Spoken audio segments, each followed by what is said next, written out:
If you hate Stephen Miller, you are going to love this video, and I am going to love making it, because there is not a single figure in the Trump administration, even the President of the United States himself, who is more detestable than this bald ghoul. This just human black Stephen Miller is vile, and everyone around him knows it, which is why he is furious and melting down all the time, which is what was just documented and leaked from within the White House.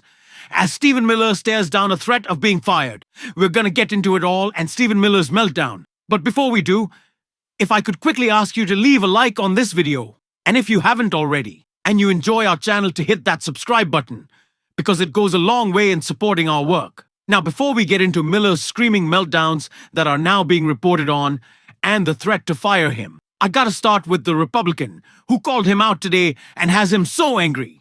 That is North Carolina Senator Tom Tillis. Greenland should be part of the U.S. That is absurd. I've got a couple of buddies that call me cranky. You know what makes me cranky? Stupid.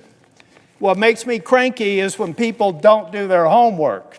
What makes me cranky is when we tarnish the extraordinary execution of a mission I fully support in Venezuela by turning around and making insane comments about how it is our right to have territory owned by the Kingdom of Denmark. Folks, amateur hour is over.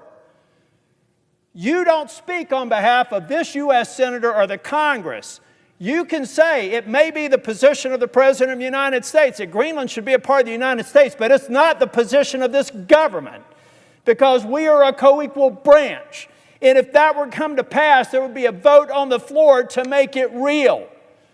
Not the surreal sort of environment that some deputy chief of staff thinks was cute to say on TV. So, you want to get me back to thanking the president for all the good things he's doing? The idea that anyone in any presidential administration who has not been elected by the people would have as much power as Stephen Miller is unimaginable. Now compound that with the fact the MAGA media for years was talking about how Joe Biden wasn't running things, and he was always asleep telling this lie that he had completely lost his mind and had no capability of being president. It was beyond the pale that Joe Biden was president. Now, Donald Trump follows that up with non-stop talk about the auto pen while he cedes the presidency to Stephen Miller, who is now getting us into a forever war with Venezuela, who wants to do like oil derrick building and wants to build more infrastructure there than here. That's what Stephen Miller wants to do. That's what Stephen Miller is in charge of. Plus, Stephen Miller is gonna send us to Greenland because his wife, the failed fucking podcaster, sent a stupid tweet, and it got enough likes where she said, "Maybe we should do this, Stephen, because that's how the MAGAverse operates apparently." Yeah, Tom Tillis is within his right to call out Stephen Miller and within his right to say this about, his current occupation and what should happen with that before. Of course, we get to how caused Miller to melt down. Want Stephen Miller to lose his job? Look, either Stephen Miller needs to get into a lane where he knows what he's talking about or get out of his job. Look, the reason why I thought it was important for me to make a comment on the floor is I've been the Republican leader of the Senate NATO Observer Group since 2018. There is no more important alliance than the NATO alliance. Tom Tillis is right.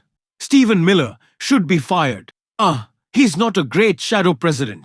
I don't like the regular president. I would say I'm pretty much not a fan of anyone in this administration. I don't know if that's going to shock any of you, but now, Stephen Miller shouldn't have any of the jobs that he does.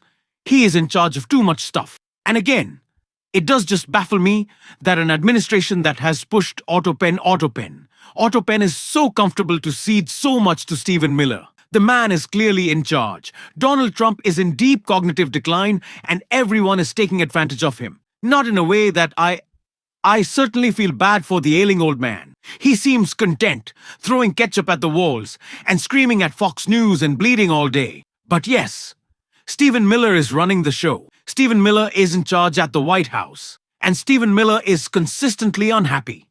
And I hope that can bring a little joy to you, because it seems like most of the time, Stephen Miller is a screaming Miller. And this article from reports shared within the White House is exposing how the ugliest man in America is also seemingly the angriest. Insiders spill on Stephen Miller's daily yelling meltdowns. Stephen Miller's daily conference calls routinely descend into him, loudly berating staff and launching into full-on meltdowns. Insiders have revealed a lengthy Atlantic profile of the White House Deputy Chief of Staff details how Miller's 10 a.m. calls, which take place on Saturdays, give the 40-year-old a chance to act like a wartime general and shout at those he believes are not doing enough to push his agenda. One senior official said Miller's leadership of these meetings often descends into hectoring rather than productive feedback. He pushes everybody to the absolute limit because he knows that the clock is ticking, the unnamed official said. He gets on the phone and he yells at everybody. Nobody is spared from his wrath. Miller, whose extremist views have led to him being labeled a white supremacist and compared to the Harry Potter villain Voldemort, is known for his unhinged outbursts and rants on news networks such as Fox News. So it's not just those outside of the White House who cannot fucking stand Stephen Miller. It is also everyone in the White House.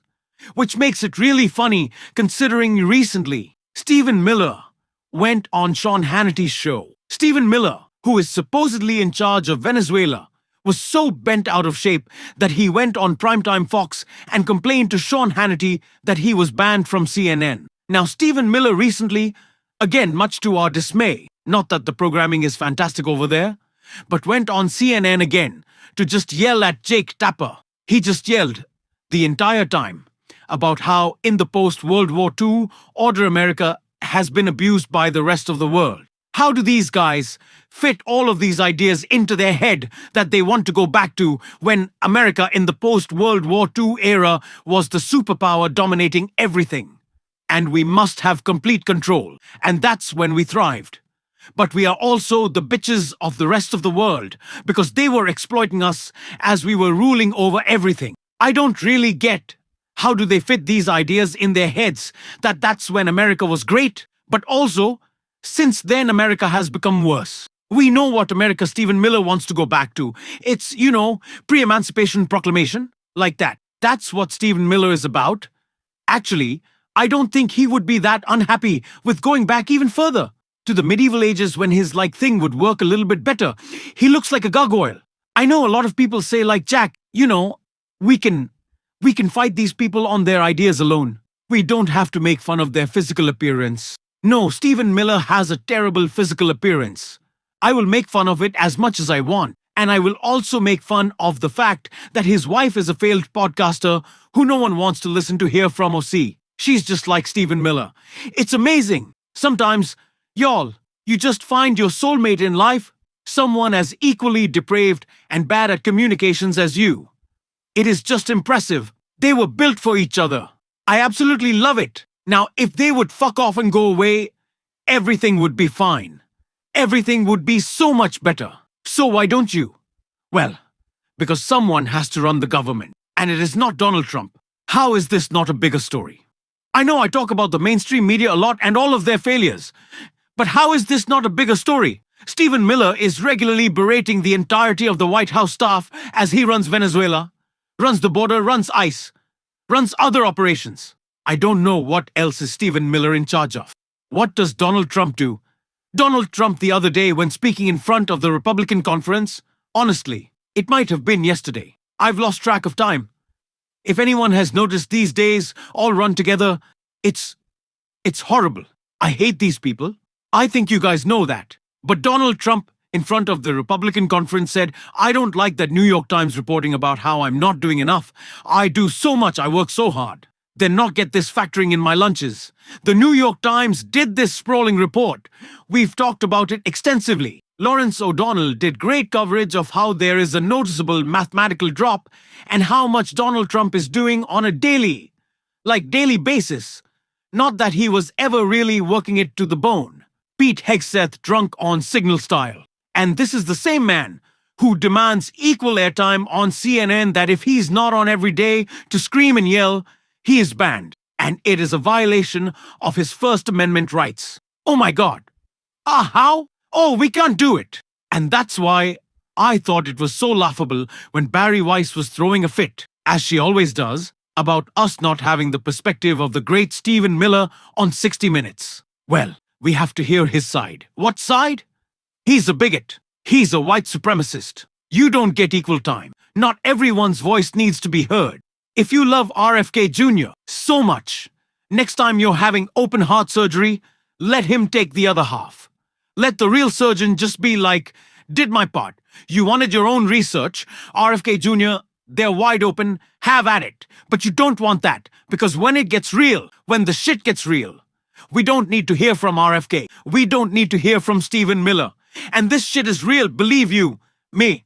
I know you know that. But my God, sometimes I don't know who I'm yelling at. It's hard. I think y'all know. It's just ridiculous out there.